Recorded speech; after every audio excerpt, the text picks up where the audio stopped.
بھائی کی شادی کے دن قریب تھے۔ ہم سب گھر والے بہت خوش تھے اور تیاریوں میں مگن تھے۔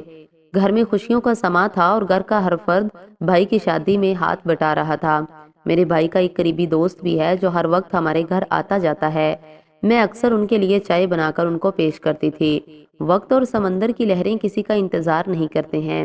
سو وقت گزرتا گیا اور ان دنوں جب بھائی کی شادی کی تیاریاں چل رہی تھی تو بھائی کے دوست بھی ہر گھڑی ان کے ساتھ تھے، لیکن میں یا میری کوئی بہن ان کے سامنے نہیں جاتی کہ یہ ہمارے رواج کے خلاف تھا۔ لیکن ہم بھائی اور ان کے دوست کے خاطر مدارت میں کوئی کسر نہیں چھوڑتے تھے۔ خیر انہی دنوں بھائی کی شادی کی تیاریاں شروع ہو گئی تو وہ دوست بھی آتا رہا اور گھر والوں کی طرح کام کرتا رہا۔ بھائی کی شادی ختم ہوئی لیکن دلہن کسی دوسرے شہر کے رہنے والی تھی۔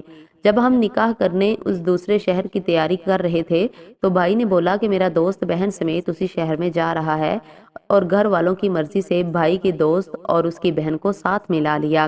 سفر لمبا تھا اور ہم سب شادی کی تقریبات ختم کر کے واپس گاؤں آ گئے۔ کچھ دنوں کے بعد بھائی کے دوست کا رشتہ میرے لیے آیا، کیونکہ بس میں ہم ایک ساتھ تھے اور وہاں میں نے پردہ نہیں کیا تھا۔ ماں کے انتقال کے بعد ہماری دیکھ بھال خالہ کرتی تھی۔ جب اس رشتے کے بارے میں خالہ نے مجھ سے پوچھا تو میں نے بس اتنا کہہ دیا کہ جو آپ لوگ بہتر سمجھے ویسا کریں۔ خالہ نے اس رشتے کو ہاں کریا اور پھر میری شادی ہو گئی۔ شادی کی پہلی رات میرے شوہر نے مجھے اپنی زندگی کے بارے میں سب کچھ بتا دیا اور یہ بھی کہا کہ وہ بچپن سے اپنے ایک ہمسائی کے ساتھ رشتے رکھے ہوئے ہیں۔ تو میں نے ان سے کہا کہ آپ نے پھر ان سے شادی کیوں نہیں کی؟ تو ان کا جواب یہ تھا کہ وہ عورت صرف وقت گزاری کے لیے تھی، باقی شادی کی بات الگ ہے اور آج سے تم میری زندگی ہو اور ہم سفر ہو۔ اس طرح میں نے بھی ان کو کچھ نہیں کہا کیونکہ انہوں نے خود سچ بتایا تھا۔ سو اس طرح زندگی کی گاڑی چلتی رہی اور ہماری شادی کو 1 سال پورا ہوا۔ لیکن وہ روز ہمارے گھر آتی اور وہاں ساتھ بیٹھ کر کڑھائی کرتی تھی۔ میں نے کبھی بھی اس عورت کو محسوس نہیں ہونے دیا کہ میں اس کے بارے میں سب سچ جانتی ہوں۔ وقت کے ساتھ ساتھ مجھے محسوس ہوتا رہا کہ وہ عورت اب بھی میرے شوہر کے ساتھ جڑی ہوئی ہے، لیکن میں پھر بھی خاموش تھی کیونکہ مجھے یقین تھا اپنے شوہر پر۔ پھر ایک دن میرے شوہر نے خود ہی مجھے رات کو سوتے وقت بتایا کہ میں آج پھر اس عورت کے پاس گیا تھا۔ یہ سن کر جیسے میرا دل سینے سے نکل گیا اور میں نے غصے میں شوہر سے کہا کہ کیوں ایسا کیا آپ نے؟ تو اس نے بات کو ہلکا لیا اور کہا کہ کیا ہو گیا، اگر میں اس کے پاس گیا ہوں مجھ میں کوئی کمی تو نہیں ہوئی نا؟ تو کے ساتھ بات ختم ہو گئی۔ کچھ دن بعد پھر یہی ہوا اور اب روز روز ایسا ہونے لگا۔ وہ عورت میری موجودگی میں بھی آ کر میرے شوہر کے قریب بیٹھ جاتی، جیسے اس میں شرم نام کی کوئی چیز نہیں تھی، لیکن میں بھی خاموش تھی۔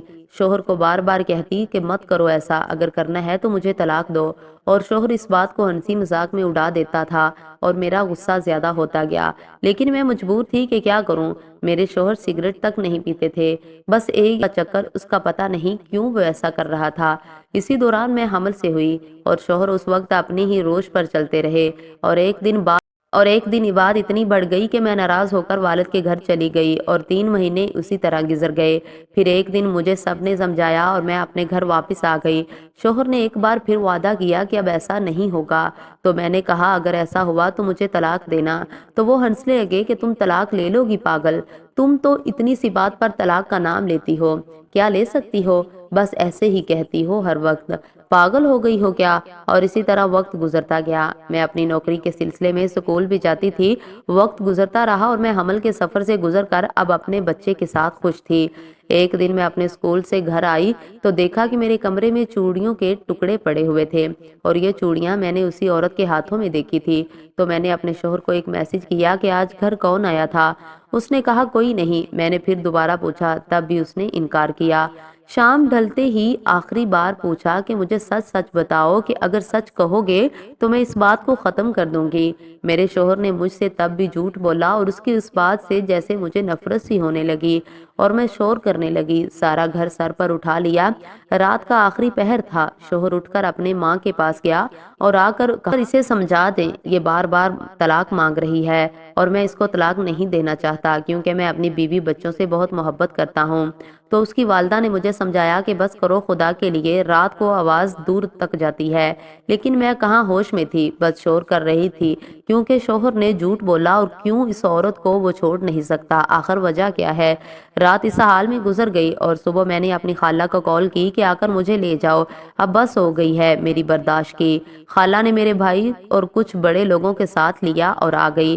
شوہر بازار گیا، آنے میں دیر کی کہ شاید یہ لوگ چلے جائیں، لیکن وہ بیٹھے رہے اور میری خالہ نے کال کر کے اسے کہا کہ گھر آ جاؤ، کیونکہ تم اگر رات تک نہیں آؤ گے ہم انتظار کریں گے، لیکن آج تمہاری بیوی کی ضد ہے کہ فیصلہ ہو جائے۔ خالہ کی بات سن کر وہ آ گیا تو اس دیوان میں جہاں میرے لوگ اور اس کے سب شامل تھے بیٹھے تھے اور سب سے کہہ رہے تھے کہ اب کیا کہتے ہو؟ وہ بس خاموشی سے سن رہا تھا، کوئی جواب نہیں دے رہا تھا۔ تب مجھے بہت غصہ آیا اور میں نے چیخ کر کہا کہ قسم کھاؤ کہ آئندہ تم اس عورت کے ساتھ کوئی تعلق نہیں رکھو گے، لیکن اس نے قسم نہیں کھائی۔ تب جو مولوی وہاں موجود تھے اس نے میرے شوہر سے پوچھا آخر کس بات پر آپ کی لڑائی ہے؟ تو بھی شوہر خاموش تھا، تو میں نے چیخ کر اس عورت کا نام لیا کہ اس عورت کو چھوڑنے کی قسم کھاؤ، لیکن مجال ہے جو وہ قسم کھاتا۔ بس سر نیچے کیے بیٹھا رہا اور تب میں بے ہوش ہو گئی۔ مجھے بھائی اپنے گھر لے گیا اور جب مجھے ہوش آیا میں پھر بنا دوپٹے کے بھاگ کر باہر نکل گئی کہ مجھے میرے گھر جانا ہے، لیکن وہاں میری ضد نے اپنا اثر کر دیا تھا اور میری طلاق ہو چکی تھی۔ اب میں اکیلے اپنے چھوٹے بچے کے ساتھ الگ ایک کرائے کے مکان میں رہتی ہوں اور میرے بیٹے کا باپ اس سے ہر 2 دن بعد ملنے آتا ہے اور اب وہ کہتا ہے کہ حلالہ کرو، پھر میں دوبارہ تم سے نکاح کرنا چاہتا ہوں۔ آج ہماری طلاق کو 3 سال پورے ہو رہے ہیں اور اب وہ پشیمان ہے اور میں بھی کہ میں نے کیوں اتنی جلد بازی میں فیصلہ کیا اور زندگی برباد کر دی۔ میری پر آپ سوچیں کہ کیا واقعی ایک شوہر اپنی بیوی کے ساتھ ایسا کرنے کا حقدار ہے، اور کیا ایک اچھی بیوی کو اس قدر غصہ کرنا اور ایسے فیصلے کرنا چاہیے، اتنی جلد بازی کرنی چاہیے؟ کمنٹ میں ضرور بتائیے گا۔